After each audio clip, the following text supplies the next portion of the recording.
તમારે જે કરવું હોય કરો, એ કરવા માટે થઈને એને એ લોકો મનમોજી થઈ ગયા. કેવા થઈ ગયા? મનમોજી થઈ ગયા, સ્વચ્છંદી થઈ ગયા. રાજ્યમાં જ્યાં એને જે કરવું કરવું, કોઈ એને કાંઈ રાજા કાંઈ કરશે નહીં, એટલે એ લોકો બહુ બિંદાસ થઈ ગયા.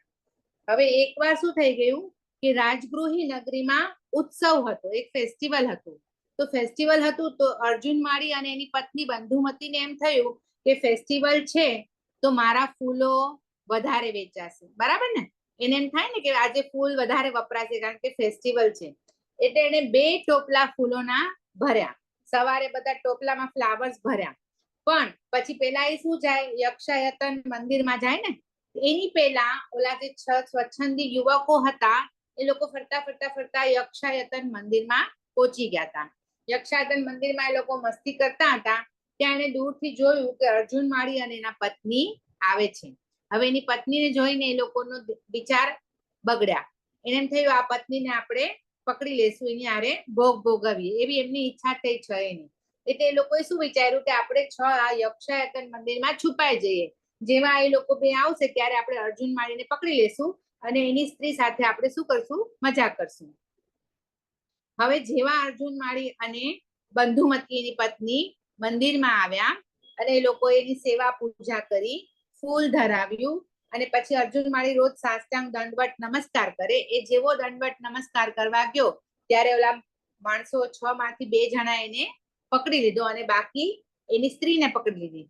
હવે ઓલો ખૂબ ચિલ્લાવે છે પણ એ વિવશ થઈ ગયો, એની પાસે કાંઈ છે નહીં, બધા એને પકડીને ઉભા છે અને એની સ્ત્રી સાથે બધા ભોગ ભોગવે છે. આ બધું એ જોવે છે ત્યારે એને અંદરથી એમ થાય છે કે અરે હું આ જે યક્ષની મારા પૂર્વજો વંશજો આટલી સેવા પૂજા અર્ચના કરતા હતા અને અત્યારે મારી વિકટ પરિસ્થિતિ, ખરાબ પરિસ્થિતિ આવી તો અત્યારે મારી મદદે સહાય કોઈ ન આવ્યું, કોઈ છે જ નહીં, દેવ જેવું કાંઈ છે જ નહીં. એના વિચાર બદલાઈ ગયા. પણ કયા દેવ હતા? ઈ મુદ્ગર પાણી યક્ષ હતો. ઈ વ્યંતર દેવ કહેવાય. જમીન પર આપણે અહીંયા રહીને જે નરકમાં રહે ને એને કયા દેવ કહેવાય? ભવનપતિ અને પરમાધામી દેવ કહેવાય. પછી જે અહીંયા પૃથ્વી ઉપર રહે ને એને વાણ વ્યંતર અને જૃંભક દેવ કહેવાય. પછી જે આકાશમાં રહે ને એને જ્યોતિષીના દેવ કહેવાય અને આકાશથી ઉપર હોય ને એને વૈમાનિક દેવ કહેવાય. તો જે જમીન ઉપર છે એને કયા કહેવાય? વાણ વ્યંતર અને જૃંભક દેવ. તો આ જે આ મુદ્ગર પાણી યક્ષ હતો ને એ વ્યંતર દેવ હતો. કેવો હતો? વ્યંતર દેવ. અને એ મિથ્યા દ્રષ્ટિ હોય, એને સાચી શ્રદ્ધા ન હોય એટલે એ મિથ્યા દ્રષ્ટિ જીવ હોય. હવે એને જ્ઞાન હોય એટલે એને જોયું કે જો હું અત્યારે આની સહાય નહીં કરું તો આ મારો જે ભક્ત છે એની મારી શ્રદ્ધા તૂટી જશે, તો મારે એને સહાય કરવી જોઈએ. એટલે એને શું કર્યું? યક્ષ અર્જુન માળીના શરીરમાં આવી ગયો. ક્યાં આવી ગયો? અર્જુન માળીના શરીરમાં આવી ગયો. એના બંધનો તૂટી ગયા અને એટલું બધું એનામાં જોર આવી ગયું કારણ કે યક્ષ દેવ છે ને, તો એનું જોર એટલું બધું આવી ગયું. અને એને ઓલું જે મુદ્ગર પાણી યક્ષના હાથમાં શસ્ત્ર હતું મુદ્ગર, કેટલા કિલોના વજનનું હતું? 56. અત્યારના 56. ત્યારે એમ કહેવાતું કે 1000 પલ. ત્યારે એવું નામ હતું કે 1000 પલનું વજનનું છે, પણ એનું અત્યારે એવરેજ વજન કાઢીએ તો 56 કેજી થાય. તો એટલા વજન વાળું એને મુદ્ગર પણ ખેંચી લીધું. એ જોઈને ઓલા 6 યુવાનો ડરી ગયા કે આના માટે બધી તાકાત ક્યાંથી આવી. હવે અર્જુન માળીના શરીરમાં યક્ષ ઘૂસી ગયો હતો, એના હાથમાં શસ્ત્ર હતું અને એકદમ ક્રોધમાં હતો. એને 6 યુવાનને પણ મારી નાખ્યા અને પોતાની પત્નીને પણ મારી નાખી.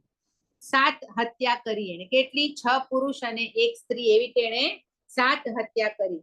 પણ આટલાથી પણ અર્જુન માળી શાંત ન થયો કારણ કે એની અંદર કોણ છે? વાણવ્યંતર દેવ છે.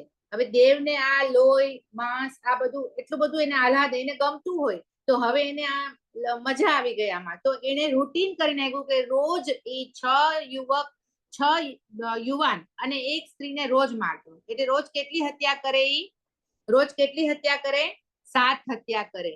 નગરની બહાર, રાજગૃહી નગરીની બહાર જ ઉભો હોય અને ત્યાં આ મુદ્ગર પાણી, મુદ્ગર જે એના શસ્ત્ર છે એનાથી એ રોજ 7 જણને મારે. 6 યુવાન અને 1 સ્ત્રીને રોજ 7 હત્યા કરતો હતો. હવે શ્રેણિક રાજાએ આખા નગરીમાં એલાન કરી દીધું કે કોઈએ નગરીની બહાર કઈ કારણસર જવું નહીં. કામ હોય તો પણ નગરની અંદર સેફ છે કારણ કે નગરની અંદર નથી આવતો, નગરીની બહાર જ હોય, તો કોઈએ નગરની બહાર જવાનું નહીં. પણ એને રોજ કોઈને કોઈ મળી જાય ને 7 હત્યા કરતો હતો. હવે એકવાર રાજગૃહી નગરીમાં 12 ઉદ્યાનમાં ભગવાન મહાવીર પધાર્યા. ભગવાન મહાવીર પધાર્યા તો નગરીમાં બધાને એમ થયું કે મારે ભગવાનના દર્શન કરવા થાય ને, ભગવાન પધાર્યા છે તો દર્શન કરવા જવું છે થાય. પણ બધાને શું હતું? ડર હતો, ભય હતો કે અહીંયાથી અમે જશું તો અર્જુન મારી તો અમને મારી નાખશે. એટલે એ ભયના કારણે કોઈ જવા તૈયાર નથી. શેનો ભય હતો આ?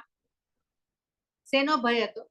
મરણનો ભય. પોતે મરી જશે એનો ભય. બરાબર ને? મૃત્યુનો ભય કેવો છે કે કોઈ ભગવાનના દર્શન કરવા પણ જવા તૈયાર નતા. પણ આ નગરીમાં એક સુદર્શન શેઠ એવા હતા કે જે નવતત્વના જાણકાર હતા, જે પૌષધ કરનારા હતા, જે શ્રાવકના 12 વ્રત એમને અંગીકાર કર્યા હતા, જે ધર્મ પ્રેમી અને દઢ ધર્મી હતા કે મારે મારા ભગવાનના દર્શન કરવા જવા છે. એમને એ મરણનો ભય ન હતો, પણ એમના માતા પિતાને એમના મરણનો ભય હતો.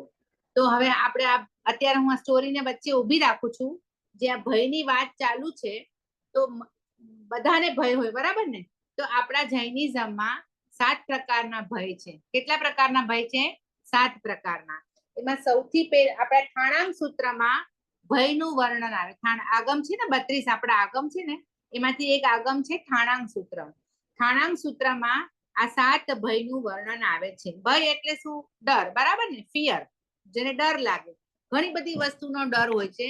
તો આપણા ભગવાન અહીંયા 7 પ્રકારના ભય બતાવ્યા છે. એમાં સૌથી પહેલો છે ઈહ લોક ભય. કયો? ઈહ લોક ભય. સંભળાય છે ને ક્લિયર શબ્દ? ઈહ લોક ભય એટલે કે આપણી જાતિના લોકોથી આપણને ભય લાગે. આપણી જાતિ એટલે કઈ? મનુષ્યની જાતિ. એટલે કે મનુષ્યને મનુષ્યનો ભય લાગે. બરાબર છે? આપણને પોલીસ આવે તો આપણને એ માણસ જ છે પણ કદાચ ડર લાગે. ચોર આવ્યો હોય તો આપણને ડર લાગે. પિયોનીને ટીચરનો કદાચ ડર લાગતો હોય, મમ્મી પપ્પાનો ડર લાગતો હોય. આપણને બી કોઈ આપણું સામે એવું કોઈ વ્યક્તિ આવી જાય, ચાકુ મૂકી દે હમણાં, કંઈક આપો, તો આપણને ભય લાગશે. મનુષ્યથી મનુષ્યનો ભય એને કહેવાય ઈહ લોક ભય. ઓકે? બીજો છે પરલોક ભય. એટલે કે આપણી જાતિ નહીં, બીજી જાતિ, અન્ય જાતિથી આપણને ભય લાગે. તો આપણા સિવાય આ મધ્યલોકમાં અત્યારે મનુષ્ય સિવાય બીજું કોણ રે? તિર્યંજ રે. એટલે ઘણી વાર આપણને ઘણાને લિઝાર્ડ નો ડર લાગતો હોય. હવે એનિમલ્સ નો કોઈનો બી ડર લાગે. બીજી જાતિ એટલે ઈ. કોઈને કોકરોચ નો બી ડર લાગતો હોય, કોઈને બિલાડીનો બી. બધાને અલગ અલગ પ્રકારના ભય હોય. તો જે બીજી જાતિનો જે ભય લાગે છે આપણને, એને કહેવાય પરલોક ભય. મનુષ્યને છોડીને કોઈ પણ બીજી જાતિના માણસ, બીજી વ્યક્તિ, બીજી જાતિનો ડર લાગે એને શું કહેવાય? પરલોક ભય. પેલું થયું ઈહ લોક ભય, આપણી જાતિના લોકોથી. બીજું થયું પરલોક ભય, એટલે કે બીજી જાતિના લોકોથી. રાઈટ? હવે ત્રીજું થયું આદાન ભય. ત્રીજું થયું આદાન ભય. હવે તમારા કોઈ ફ્રેન્ડ નો ફોન ખોવાઈ ગયો હોય, અથવા તમારા કોઈ બીજાના બાજુવાળાના ઘરમાં ચોરી થઈ હોય, અથવા તમારી સામેની બિલ્ડિંગમાં આગ લાગી હોય, તો તમને એટલો ડર નહીં લાગે. પણ તમારા સગાનો, તમારા નિયર વાળાનો, ઘરમાંનો કોઈનો ફોન ખોવાઈ ગયો હોય, આપણા ઘરમાં ચોરી થઈ હોય, અથવા આપણા ઘરમાં આગ લાગવાની હોય, તો આપણને ડર લાગશે. બીજા વ્યક્તિ જેને આપણે બહુ ઓળખતા નથી એનો ફોન ખોવાઈ ગયો હોય તો આપણને ડર ન લાગે. પણ આપણું કોઈનું કઈ ખોવાઈ ગયું હોય, ત્યાં આગ લાગી, અરે સાંભળવા મળે, સપોઝ મને ફોન આવે કે મારી બેનના ઘરે આગ લાગી, તો મને ડર લાગશે એકવાર, કારણ કે મારી બેન છે. પણ મને એમ થાય સામેવાળાની બિલ્ડિંગમાં કોઈના ઘરે, તો એટલું બધું નહીં થાય. કારણ કે જે વ્યક્તિ અને વસ્તુ પ્રત્યે આપણને મમત્વ ભાવ હોય, રાગ ભાવ હોય, આપણને જે વ્યક્તિ ગમતી હોય ને જે વસ્તુ ગમતી હોય, એ મમત્વ ભાવ હોય, અને એ ખોવાઈ જવાનો જે ડર લાગે ને, એને આદાન ભય કહેવાય. કયો ભય કહેવાય? આદાન ભય. પેલું ઈહલોક, બીજું પરલોક ભય, ત્રીજું આદાન ભય, ચોથું અકસ્માત ભય. અચાનક ડર લાગે ને આપણને. હવે આપણે ક્યાંક લિફ્ટમાં ઉપર ગયા હોય અને આપણને એકદમ ડર લાગે કે અરે લિફ્ટ બંધ થઈ જશે તો, કદાચ લિફ્ટ ન ખોલીને સફોકેશનનો ડર લાગે. કાં ઉપરથી આપણે એકદમ હાઈટ ઉપરથી નીચે જોઈએ ને ડર લાગે. બોટમાં બેઠા ને એમ થાય અરે પાણીની વેવ્સ આવે ને એમ થશે ડૂબી જશે. તો જે અચાનક આવે, જે અચાનક ભય આવે ને એને કહેવાય અકસ્માત ભય. કયો ભય કહેવાય? અકસ્માત ભય. કેટલા થયા ફિયોની? કેટલા ભય કીધા મેં? 4. કયા કયા બેટા? પેલું ઇહલોકો ભય, વેરી ગુડ, બીજું પરલોક ભય, વેરી ગુડ. ત્રીજું આદાન ભય, ચોથું અકસ્માત ભય. Very good, very good. ચોથું અકસ્માત ભય. પાંચમું છે આજીવિકા ભય. હવે હમણાં લોકડાઉન આવ્યું, બધા ઘરમાં જ હતા, બરાબર? ઘણાની જોબ છૂટી ગઈ, ઘણાના બિઝનેસ ઠપ થઈ ગયા, ઘણાની ઇન્કમ સેલેરી બંધ થઈ ગઈ, તો એને ખાવા તો જોવે ને. ત્યારે એક પ્રકારનો ભય હોય કે મારી પાસે પૈસા નહીં હોય તો હું ખાઈશ કેવી રીતે? કારણ કે રોટી, કપડા અને મકાન એ આપણી બેઝિક નીડ છે, જે આપણે ફૂલફિલ કરવાની છે. બીજી કોઈ પણ વસ્તુ વગર ચાલશે, પણ રહેવા માટે ઘર, ખાવા માટે અનાજ અને પહેરવા માટે કપડા, આ વસ્તુ તો જોશે. ચલો એક્સ્ટ્રા વસ્તુ કાંઈ નહીં લઈએ, પણ આ તો જોશે. તો જ્યારે તમારી પાસે ન હોય અને તમને ભય લાગે કે અરે હવે હું કેવી રીતે મારું ઘર ચાલશે, લોકડાઉનમાં ઘણા બધાને આવું થઈ ગયું છે. આપણે જોયું 2 વર્ષ જ્યારે બંધ રહ્યું, જે રોજ રૂટીનના, હવે રિક્ષા વાળો હોય એ તો રોજના રોટી પર, રોજના ઓલા પર હોય, આજે કમાવાનું ને આજે ખાવાનું. તો એ બિચારાને રોજ રિક્ષા બધું બંધ થઈ ગયું હોય તો એને થાય ને કે હું મારા ઘરે ખાવાનું કેવી રીતે થશે? એક પ્રકારનો એ ભય છે કે હું મારા ફેમિલીને કેવી રીતે ખવડાવીશ, શું થશે મારું? તો જે ઈ ભય લાગે એને કહેવાય આજીવિકા. આજીવિકા એટલે કામ ધંધો, બરાબર ને? આપણી રોજની જે જરૂરિયાત છે એને આપણે કહેવાય કે આજીવિકા, પૈસાની જે જરૂર છે આપણને ઈ, તો એને કહેવાય આજીવિકા ભય. છઠ્ઠું છે મરણ ભય. જે હમણાં આપણે જોયું અત્યારે બધાને સ્ટોરીમાં કે દર્શન કરવા જવું છે પણ બહુ મોટો ભય છે મરણનો, કારણ કે એમ લાગે છે અર્જુન માળી અમને મારી નાખશે, એટલે બધાને મરણનો ભય છે. ભગવાને એક સૂત્ર આપ્યું છે, સૌએ જીવાવી ઈચ્છંતી. સૌએ જીવાવી ઈચ્છંતી. બધા જીવોને જીવવાની ઈચ્છા છે. બધા જીવોને જીવવાની ઈચ્છા છે. 90 વર્ષના દાદા હશે તો પણ એમને એક વાત હશે કે મારે હજી જીવવું છે. થાય ને, મરવાનું, બધાને મરવાનો ડર લાગે છે. નારકીના જીવો જેને નરકમાં એટલી બધી પીડા છે, એટલી બધી પીડા સહન કરવી છે, પણ તો એને મૃત્યુ પસંદ નથી, કારણ કે એક મરણનો ભય હોય છે. આપણા સિવાય કીડી, મચ્છર જે હોય એને પણ જોજો, આપણે મચ્છર જઈએ તો જરાક આપણે તો ઉડી જાય, કાગડો, કબૂતર એને બી અવાજ કરે તો ઉડી જાય, કારણ કે એ લોકોને પણ મરણનો ભય છે કે મને અહીંયા કોઈ મારી નાખશે, એવો એને ભય લાગે છે. તો એ કહેવાય મરણ ભય. અને 7મું છે અપયશ ભય. લોકો શું કહેશે? લોકો શું કહેશે ને એ બહુ મોટો સવાલ છે આપણા માટે. આપણા જ ઘરમાં આપણા બચ્ચાને કદાચ ઓછા પર્સન્ટેજ આવ્યા હોય તો એમ થશે અરે લોકોને કેવી રીતે કેવું કે ઓછા ટકા આવે. આપણને ઈ અપયશ, બીજા લોકો આપણા માટે શું વિચારશે ને એ ઇમ્પોર્ટન્ટ બહુ છે. એટલે લોકો શું કહેશે એ ચિંતામાં આપણે બહુ જ એમ કહીએ કે અપયશ થશે આપણું, કહેવાય ને અપયશ, આપણા માટે ખરાબ બોલશે કોઈ, તો એ આપણને નથી ગમતું. તો એને કહેવાય અપયશ ભય. કયો ભય કહેવાય? મારું નામ ખરાબ થશે, મારા માટે લોકો શું બોલશે, મારી પાછળ મારું બોલશે, એવા બધા જે વિચારો આપણને આવે છે ને એને અપયશ ભય કહેવાય. તો આ 7 પ્રકારના ભય છે: ઇહલોક ભય, પરલોક ભય, આદાન ભય, અકસ્માત ભય, આજીવિકા ભય, મરણ ભય અને અપયશ ભય. હવે 7 પ્રકારના ભય આપણને કુદરતી થાય છે, આપણે આમના નથી, તો થોડું આપણે લઈને આવ્યા છે સંસ્કાર ભયના, તો એને કારણે આપણને થાય છે અને નવું થોડુંક આપણે આ સંસારમાં શીખીએ છીએ. પણ આનાથી આપણને નુકસાન શું? ભયના કારણે શું નુકસાન થાય? તો આપણે આપણો વિવેક ભૂલી જઈએ, આપણને રાઈટ ડિસિઝન ન લઈ શકીએ. જ્યારે ડર લાગે ને ત્યારે આપણું મગજ કામ ન કરે તો આપણે રાઈટ ડિસિઝન ન લઈ શકીએ, કારણ કે ત્યારે આપણી વિચાર કરવાની શક્તિ, આપણી નિર્ણય કરવાની ક્ષમતા ઓછી થઈ જાય.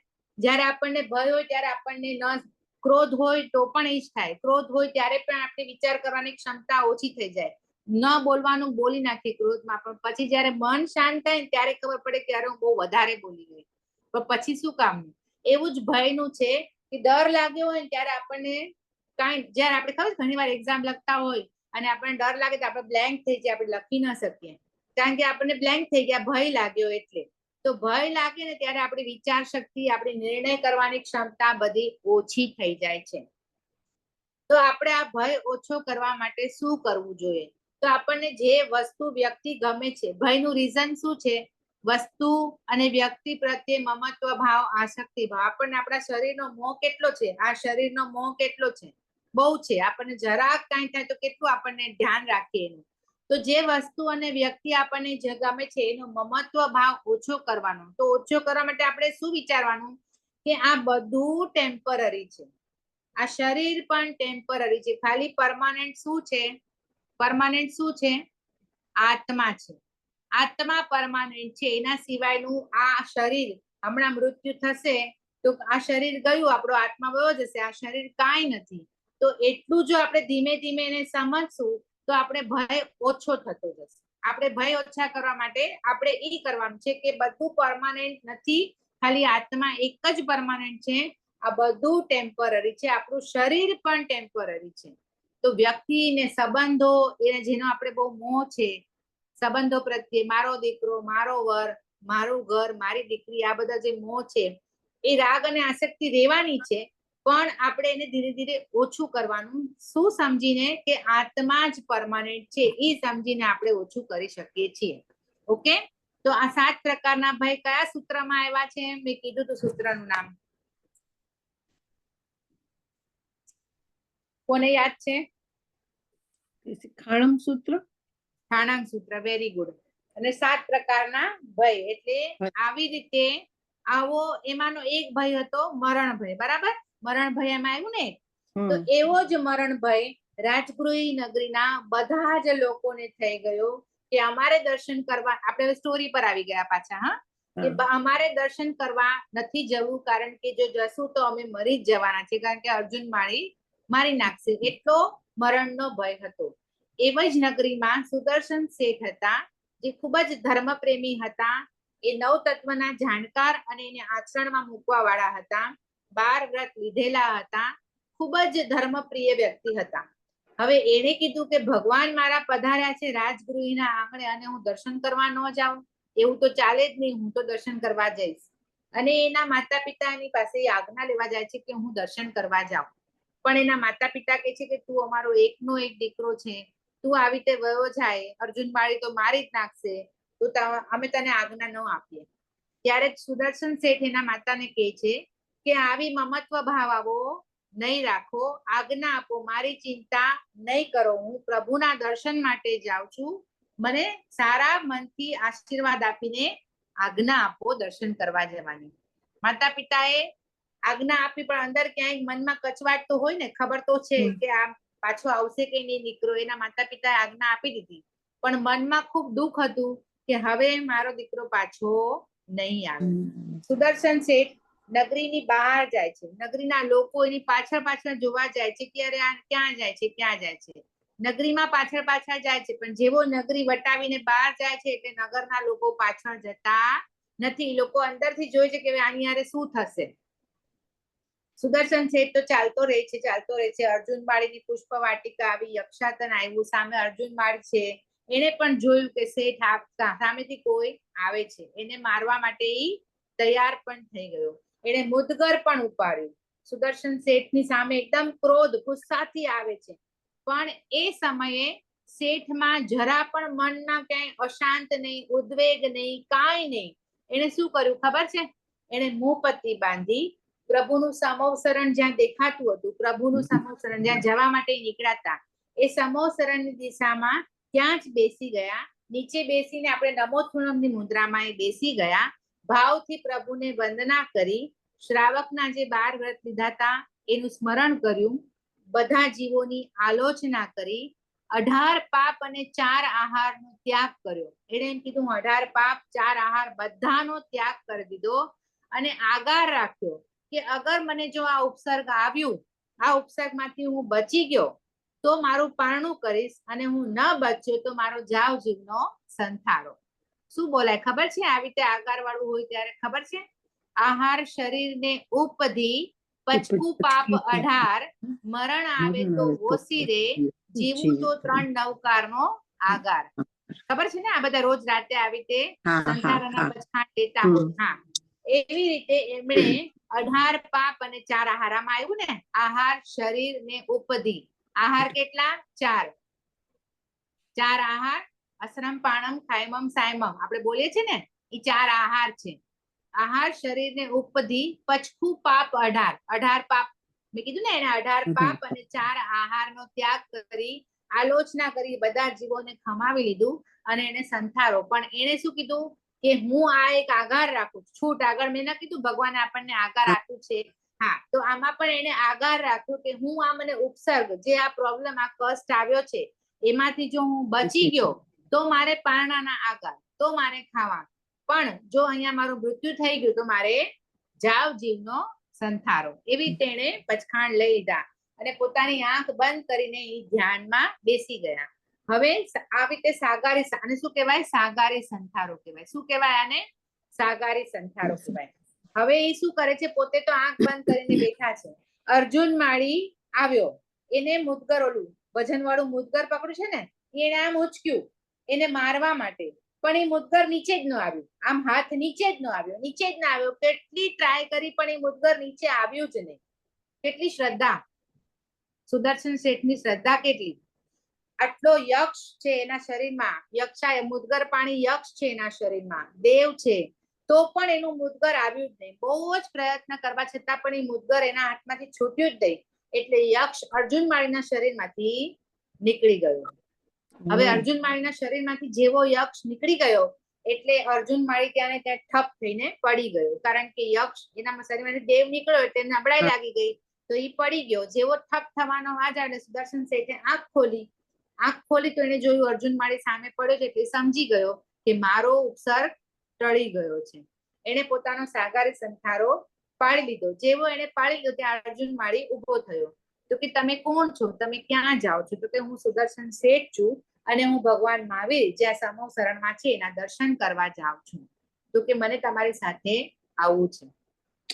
એટલે અર્જુન માળી એની સાથે ભગવાન મહાવીરના દર્શન કરવા જાય છે. ત્યાં જઈને સુદર્શન શેઠ ભગવાનને 3 વંદના કરે છે. અર્જુન માળીને તો કઈ આવડતું નથી, પણ સુદર્શન શેઠે વંદના કરી એટલે અર્જુન માળીએ પણ વંદના કરી. વંદના કરી અને એ બેઠો છે અને ભગવાન મહાવીર ત્યાં સમૂહ શરણમાં દેશના આપે છે. એ દેશના સાંભળે છે, એમની બધી વાતો સાંભળે છે, ધર્મ કથા સાંભળે છે, ભગવાનની વાણી સાંભળે છે, આ બધું સાંભળે છે. હવે આ બધું થઈ ગયું પછી સુદર્શન શેઠ તો પોતાના ઘરે વયા ગયા, બરાબર, પણ અર્જુન માળી ન ગયા. એ ત્યાં ને ત્યાં જ રહ્યા. એની એટલી બધી ધર્મ પ્રત્યેની શ્રદ્ધા વધી ગઈ કે એને ત્યાં ને ત્યાં ભગવાનને કીધું કે મને દીક્ષા લેવી છે. બોલો, ક્યાં એ રોજ 7 હત્યા કરતો હતો, પણ એ અર્જુન માળીના શરીરમાં દેવ યક્ષ હતો એના કારણે કરતો હતો. અત્યારે યક્ષ વયો ગયો પણ એના ભાવ બદલાઈ ગયા અને હવે એને દીક્ષા લેવી છે. ભગવાન મહાવીરે એને દીક્ષા આપી. હવે દીક્ષા આપીને એટલે છઠના પારણે છઠ જ કરતો હતો. આજીવન એને તો કહી દીધું મારે આજીવન છઠના પારણે હું છઠ જ કરીશ.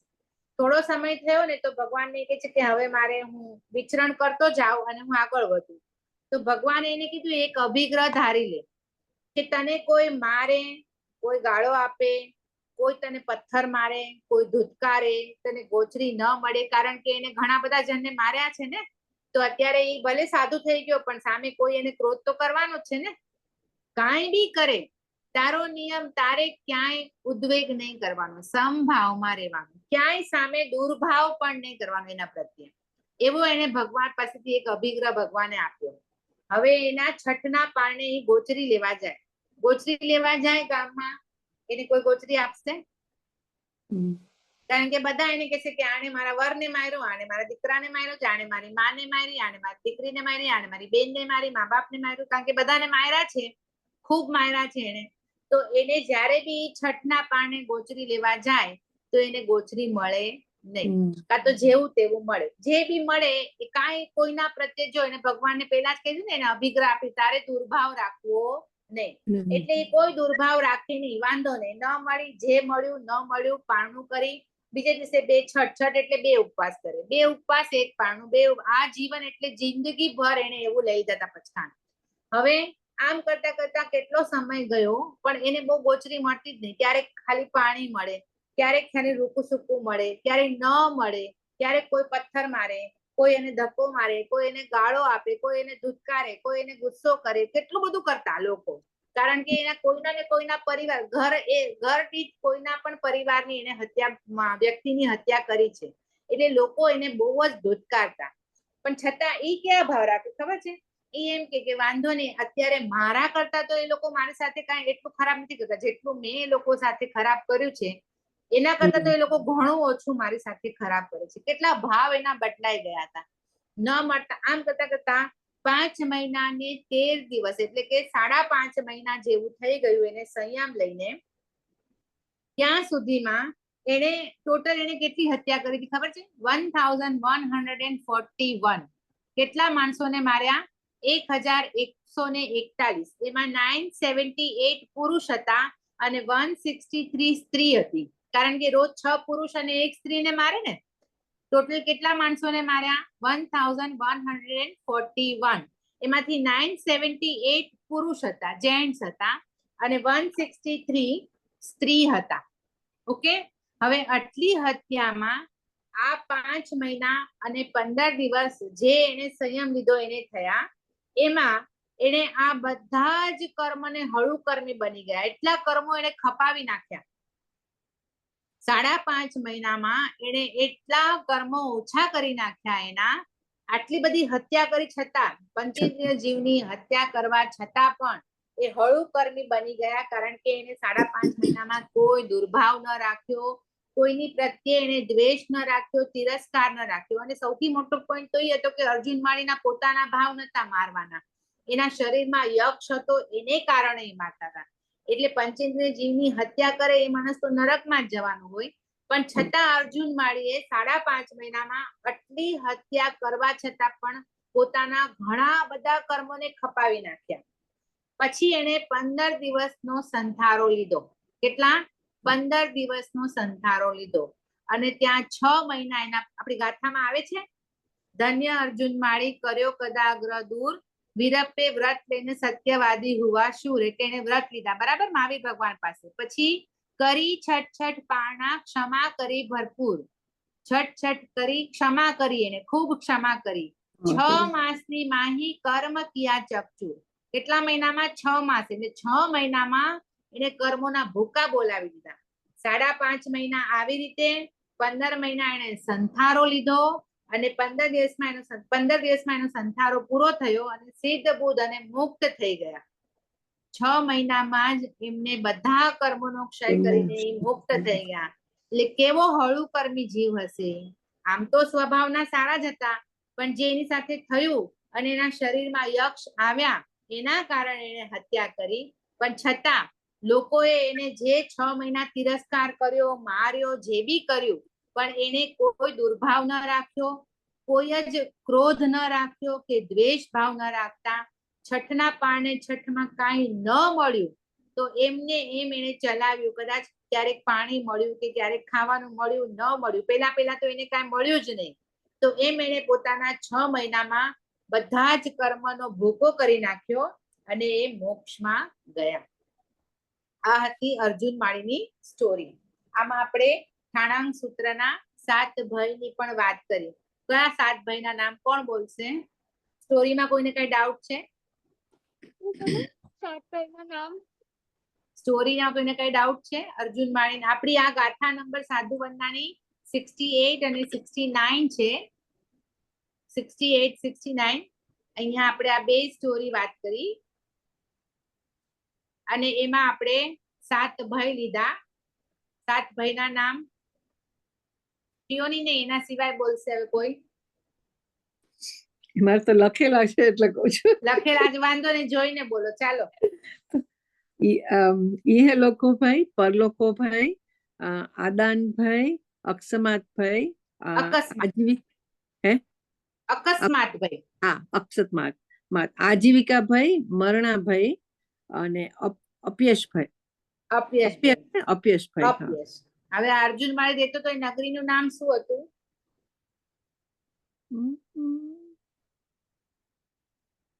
રાજગૃહી નગરી. રાજગૃહી નગરી. રાજા કયા? શ્રેણિક રાજા. અર્જુન માળી કોણ હતો?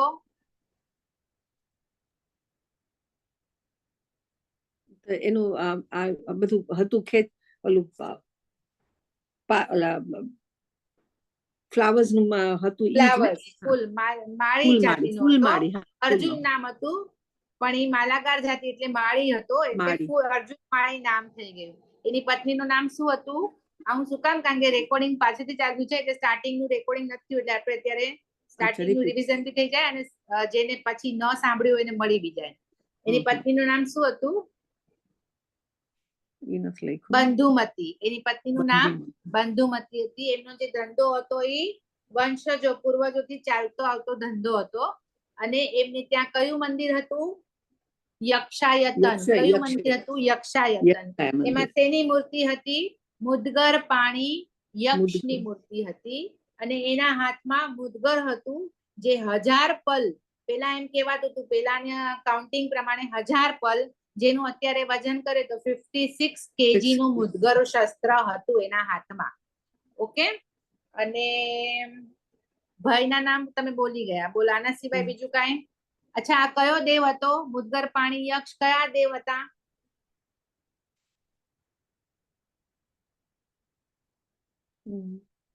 વ્યંતર દેવ. વ્યંતર દેવ કયા દેવ હતા? જો જે નરકમાં રહે ને, નરકમાં એને કયા દેવ કહેવાય? ભવનપતિ અને પરમાધામી દેવ. કયા દેવ કહેવાય? ભવનપતિ અને પરમાધામી. પછી જે જમીન ઉપર રહે ને, અત્યારે જે રાક્ષસ ને બધા દેવ દેવી હોય, જે જમીન ઉપર રહેતા હોય એને વાણ વ્યંતર દેવ કહેવાય. વાણ વ્યંતર અને જૃંભક દેવ 3 હોય. પછી જે સ્કાયમાં આપણે કહીએ ને જ્યોતિષીના દેવ, આપણે આ સૂર્ય ચંદ્ર એ બધા દેવ છે, તો એ જ્યોતિષીના દેવ કહેવાય. અને એની ઉપર હોય ને એ બધા વૈમાનિક દેવ કહેવાય. ઓકે. અત્યારે આપણે પાર્શ્વનાથ ભગવાનની આરાધના કરતા હોય તો ભગવાન આપણી પૂરી કરવા ન આવે ઈચ્છા, આપણે ઉપસર્ગ આવ્યું હોય, કઈ પ્રોબ્લેમ આવ્યો હોય તો આપણે ઉવસગરમ બોલીએ તો પાર્શ્વનાથ ભગવાનને ભગવાન ન આવે, પણ પાર્શ્વ યક્ષ જે અત્યારે અહીંયા દેવ હોય એ આપણી હેલ્પ કરવા આવે. ભગવાનને તો નથી રાગ કે નથી દ્વેષ, એને આપણા પ્રત્યે કાંઈ નથી ક્રોધ કે નથી પ્રેમ, તો ભગવાન આપણી પાસે, કારણ કે એ તો આત્મા થઈ ગયા ને, એટલે એને કોઈ ના હોય, પણ એમના જે યક્ષ દેવ હોય એ આપણી સહાય કરવા આવે. તો જે અહીંયા જમીન પર જે દેવ હોય ને એને બધાને કહેવાય વાણ વ્યંતર અને જૃંભક દેવ. તો જે આ મુદ્ગર પાણી યક્ષ હતો એ કયા દેવ હતા? વ્યંતર દેવ હતા. કયા દેવ? વ્યંતર દેવ. જે મિથ્યા દ્રષ્ટિ હોય એને સાચી શ્રદ્ધા ન હોય, મિથ્યા દ્રષ્ટિ દેવ કહેવાય. આપણા જૈન ધર્મની ને જે સાચી શ્રદ્ધા હોય સમકીતી દેવ કહેવાય. એ બધા ઉપર હોય. વૈમાનિક દેવમાં ઉપર જે 5 અનુત્તર વિમાનના દેવ હોય કે એ બધા એ સમકીતી દેવ કહેવાય. જે અહીંયા છે એ બધા મિથ્યા દ્રષ્ટિ દેવ કહેવાય. ઓકે. બીજું કોઈને કઈ ડાઉટ છે? શેઠ કયા હતા? શેઠ નું નામ? સુદર્શન. સુદર્શન છે. સુદર્શન છે. અને સાગારી સંથારો કેવી રીતે બોલાય? એમાં સરસ એના આપણે ત્યાગ કરીએ. 4 આહાર ને 18 પાપ. હવે છે ને આ વસ્તુ આપણે ત્યારે સંથારો લેવો હોય તો 18 પાપ 4 આહાર 22 થયું ને, અને આ શરીર 23 વસ્તુનો ત્યાગ હોય. આહાર બોલીએ આપણે, જો આહાર શરીર બોલીએ છે ને, આહાર શરીર ને ઉપધી પચખું પાપ 18. શરીર આવ્યું તો ક્યારે પણ આપણે સંથારો લેવો તો કેટલી વસ્તુનો ત્યાગ કરીએ? તો 23 વસ્તુનો. 18 પાપનો, 4 આહારનો અને 1 શરીર, એટલે 23 વસ્તુ થાય. 23 વસ્તુનો ત્યાગ થાય સંથારામાં. મરણ આવે તો ઓસીરે, જીવું તો 3 નવકારથી આગાર. ઓકે. આ ઘણા બધા લોકો રાતના બોલતા હોય છે સૂતી વખતે, સવારે નવકાર બોલીને પાળી લે છે.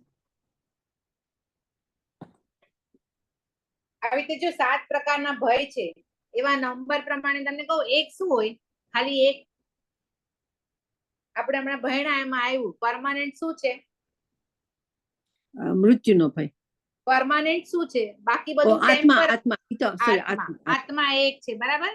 હવે 2 શું છે? નંબર વાઇઝ જઈએ. 7 ભય આવ્યું ને, એવી રીતે 1 શું છે? તો આત્મા. 2 શું છે?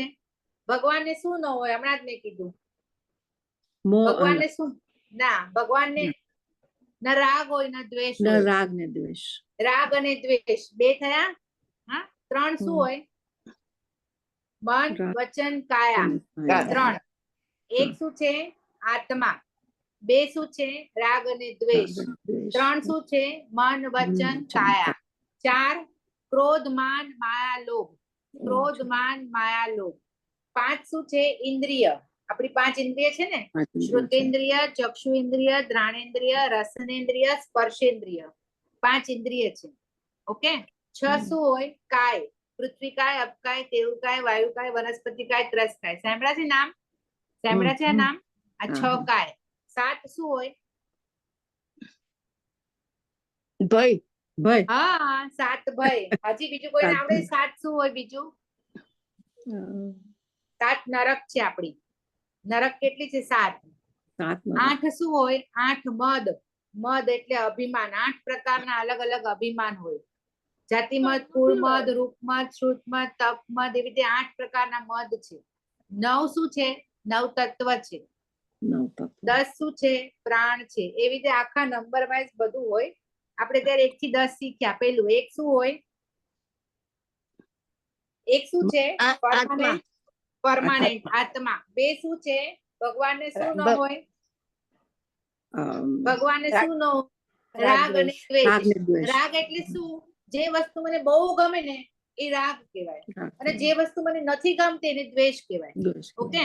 એટલે ભગવાનને એવું કાંઈ નથી. ભગવાન સમભાવમાં રહે. એને કોઈ પ્રત્યે રાગ નથી, કોઈ પ્રત્યે દ્વેષ નથી. એ સમભાવમાં જ રહે. ત્રણ શું હોય? મન વચન કાયા. મન વચન અને કાયા. મન વચન કાયાને એક સિંગલ વર્ડ દેવો તો શું દેવાય? યોગ. યોગ. ખાલી યોગ બોલે ને તો પણ મન વચન કાયા જ કહેવાય. ઓકે. ચાર શું હોય? ક્રોધ માન માયા લોભ. આ ચારેયને એક શબ્દ શું આવે? કશાય. કશાય. કશાય. કશાય કીધું એટલે ક્રોધ માન માયા લોભ બધું આવી ગયું. ઓકે. પાંચ શું છે? ઇન્દ્રિય. ઇન્દ્રિય. ઇન્દ્રિય. ઇન્દ્રિય નામ આવડે છે ને બધાને? પાંચ ઇન્દ્રિય. શ્રોતેન્દ્રિય, ચક્ષુ ઇન્દ્રિય, ઘ્રાણેન્દ્રિય, રસનેન્દ્રિય, સ્પર્શેન્દ્રિય. પાંચ ઇન્દ્રિય. છ કાય. છ કાય. છ પ્રકાર. કઈ કઈ? પૃથ્વી કાય, અપકાય, વાયુકાય, વનસ્પતિકાય અને ત્રસકાય. આપણે શેમાં આવીએ? આપણે તેવકાય. આપણે અગ્નિ છીએ. તેવકાય એટલે જો પૃથ્વીકાય એટલે માટીના જીવ, પૃથ્વીકાય. અપકાય એટલે પાણીના જીવ, અપ એટલે પાણી. તેવકાય એટલે અગ્નિના જીવ, ફાયરના જીવ. વાયુકાય એટલે હવાના જીવ. પીઓની મુપતિ કેમ બાંધી છે? વાયુકાયના જીવોને હિંસા ન થાય એટલે મુપતિ બાંધી છે. પૃથ્વીકાય, અપકાય, તેવકાય, વાયુકાય. વનસ્પતિકાય એટલે પ્લાન્ટ્સ ને એ બધું. આપણે આવે ત્રસકાય. શેમાં આવે? આપણે ત્રસકાયમાં આવ્યા. દેવતા, નારકી, તિર્યંશ, જે બધા એનિમલ્સ છે ઈ, અને મનુષ્ય, આ બધા ત્રસકાયમાં. ઓકે. પાંચ. આ શું થયું? છ. સાત ભય. સાત ભય અને સાત નરક. આઠ મદ, નવ તત્વ, જીવ અજીવ, પુણ્ય પાપ, આશ્રવ, સંવર, નિર્જરા, બંધ અને મોક્ષ. આ નવ તત્વના નામ છે. ઓકે. અને 10 પ્રકારના પ્રાણ છે. શું છે? 10 પ્રકારના પ્રાણ છે. ઓકે. થોડું હાર્ડ હતું એવું લાગ્યું? ના, હાર્ડ નહીં. બીજી વાર સાંભળશું ને તો જરાક વધારે યાદ. હા. યાદશક્તિના વાંધા થઈ ગયા છે. હા, યાદ કરવાનું થોડું વાંધા પડી ગયા છે હવે. હા, પણ તમે એને સાંભળ્યા કરશો તો તમને રિપીટ કરશું તો મનમાં બેસી જશે. આનું આ છે, આને ઘૂંટવાનું છે આપણે. એટલું બધું ઘૂંટવાનું કે સંસ્કાર બની જાય. આ ભવ નહીં, પર ભવ બી આપણી સાથે આવે. બરાબર. ભવો ભવ આપણી સાથે આવે. એટલું બધું ઘૂંટી નાખો. જેટલું સાંભળશો એટલું તમારા અંદર જતું જશે. જતું જાય. સાચી વાત છે. હવે કોઈને કઈ ડાઉટ છે આમાં? અત્યારે તો નથી યાદ. ઓકે. બીજું કાંઈ હવે બોલો. એટલે આમાંથી એ શીખવા મળ્યું કે ગમે એટલા તમે પાપ કરો પણ તોય તમે એનો પશ્ચાતાપ કરી લ્યો તો અહીંયા ને અહીંયા આપણને હા. જો બધા પાપનો પશ્ચાતાપ છે, પણ અમુક પાપ એવા છે ને કે જે તમારા નિકાચ એવા કર્મ હોય ને કોઈ કે જે ચીકણા કર્મ કહેવાય, એને કહેવાય નિકાચિત કર્મ. તો ઈ તમારા છૂટે જ નહીં. જો તમે કોઈને અત્યારે કઈક ખરાબ કહી દીધું અને તરત તમે એને મીઠામી ડુકડમ કહી દીધું, તમારું પાપ ખપી ગયું, ત્યાં કર્મક્ષય થઈ જાય. તમારા ભાવ સારા હોય, તમને ખ્યાલ આવે કે અરે મેં આને હર્ટ કર્યું છે, સોરી, મિચ્છામી ડુક્કડમ કરીને તમે પૂરું કરી શકો છો, બરાબર. બીજું હા. નાનું નાનું કોઈ તમે ખરાબ કામ કર્યું હોય તો તમે તપ દ્વારા કાંઈ પણ કર્મની નિર્જરા કરી શકો છો. પણ અમુક કર્મ એવા ચીકણા બંધાય, જેમ આપણે કપડામાં ચિંગમ ચોટી જાય, ચિંગમ ન નીકળે ને, એવી રીતે એવા અમુક કર્મ એવા નિકાચિત હોય કે જે આપણા આત્મા સાથે ચોટી ગયા, ઈ તમારા કર્મ ખપે જ નહીં, તમારે ભોગવવા જ પડે. એને નિકાચિત કર્મ કહેવાય. જેવી રીતે મહાવીર ભગવાનનું કર્મ નિકાચિત હતું કે એમને ખબર છે કાનમાં ગરમ સીસું રેડ્યું હતું શૈયા પાલકના કાનમાં, ખબર ને. હવે એને ઈ નિકાચિત કર્મ બાંધ્યું. હવે ભગવાન જેવા ભગવાને બીજો નિકાચિત કર્મ બાંધ્યું તો ઈ એને ભોગવવું પડ્યું. એના કાનમાં કોઈ ખીલા ઠોક્યા હતા, ખબર છે ભગવાનના કાનમાં, ખબર છે. ઈ એનું કર્મ ત્યાં એનું આવ્યું ઉદયમાં. એને કયા ભાવમાં એ નિકાચિત કર્મ બાંધ્યું હતું? ત્રિપુષ્ટ વાસુદેવના ભાવમાં, એટલે 18મા ભાવમાં. ભગવાનના 27 ભાવ છે ને, એમાંથી 18મો ભાવ છે ત્રિપુષ્ટ વાસુદેવનો ભાવ. ત્રિપુષ્ટ વાસુદેવના ભાવમાં એને એમના બાર જે રૂમની બાર જે દરવાન ઉભો હોય ને, એના કાનમાં ગરમ ગરમ તેલ સીસું રેડ્યું હતું, જેના કારણે ત્યાં ને ત્યાં એનું મૃત્યુ થઈ ગયું માણસનું. અને ત્યારે એને તમે કહો છો ને આ હળું કર્મ, એવી રીતે નિકાચિત ચીકણું કર્મ બાંધ્યું. હવે ઈ એનું ઉદયમાં ક્યારે આવ્યું? 27મા ભાવમાં, જ્યારે વિહાર કરતા હતા, જંગલમાં ધ્યાનમાં ઉભા હતા, અને ગોવાળિયાને ગુસ્સો આવ્યો કે આણે મારી વાત કેમ સાંભળી નહીં, આટલો બધો. એટલે એને શું કર્યું? કાનમાં ભગવાનના વાંસની ખીલા ઠોકી દીધા કાનમાં. તો ઈ કર્મ એનું ત્યારે ઉદયમાં આવ્યું. એટલે એવું કર્મ જો તમે ચીકણું બાંધ્યું હોય ને, તો તમારે એનું ભોગવવું જ પડે, એનું પ્રાયશ્ચિત નથી એમ. બાકી જે હળું કર્મી હોય એ તમારા અર્જુન માળીના પંચેન્દ્રિયની હિંસા કરી એટલે એ બહુ મોટા કર્મ બાંધ્યા. પણ અર્જુન માળીના શરીરમાં યક્ષ હતો, એના ભાવ હતા. અર્જુન માળીના ખુદના ભાવ એવા નતા, જેના, અને તો પણ એને 6 મહિના ઘણા બધા કર્મો એને ખપાવે. એટલે ત્યાં એટલો એ ફરક. નહીં તો પંચેન્દ્રિય જીવની હિંસા કરો તો એને નરક જ મળે 100%.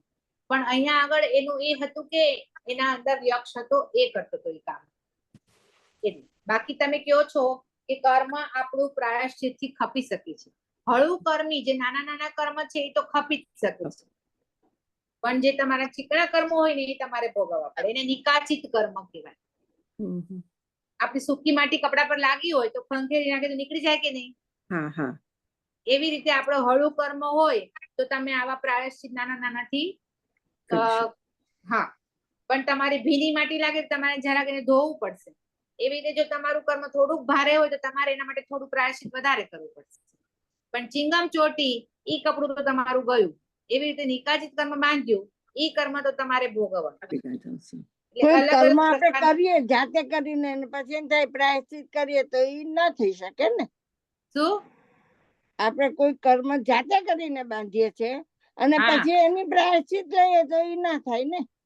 તમારા ભાવ કેવા છે? કર્મ જાતે બાંધો છો એટલે ચાય કરીને કરો, સમજીને પણ તમે કરો છો. આપણે કહીએ ને ક્યારેક ક્રોધમાં નીકળી ગયો, ભૂલમાં શબ્દ, આપણે ગુસ્સામાં આપણને ભાન નથી રહેતું ને આપણે બોલી ગયા. પણ જેવો આપણું મન શાંત થઈ ગયું અને તરત મને એમ થઈ ગયું કે અરે હું બહુ વધારે બોલી ગઈ, તો હું સામે જઈને એને હું સોરી કહી કે મારાથી ભૂલમાં બોલાઈ ગયું, ક્રોધમાં બોલાઈ ગયું, તો તમારા ભાવ ત્યારે સારા છે. તમે સામે જઈને એને સોરી કહો છો, મિચ્છામી દુક્કડમ કરો, તો તમારું હળું કર્મી હોય તો ખપી જાય.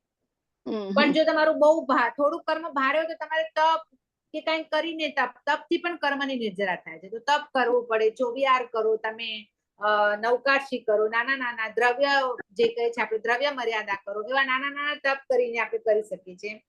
જેવું તમારું કર્મ, આપણને તો ખબર નથી આપણે કેવું કર્મ બાંધ્યું છે, પણ જે આપણને તરત ખ્યાલ આવે છે કે આ મેં ભૂલ કરી, તો એનું પ્રાયશ્ચિત આપણે તરત કરી લેવું જોઈએ. માંગલિક બોલો. હા બોલ. ચાલો રેકોર્ડિંગ બોલો, તમે જ બોલો. 1 મિનિટ હું ખાલી આપણે તમારે બોલી દઉં. જમ વાઈદમ વચ્ચા મેલે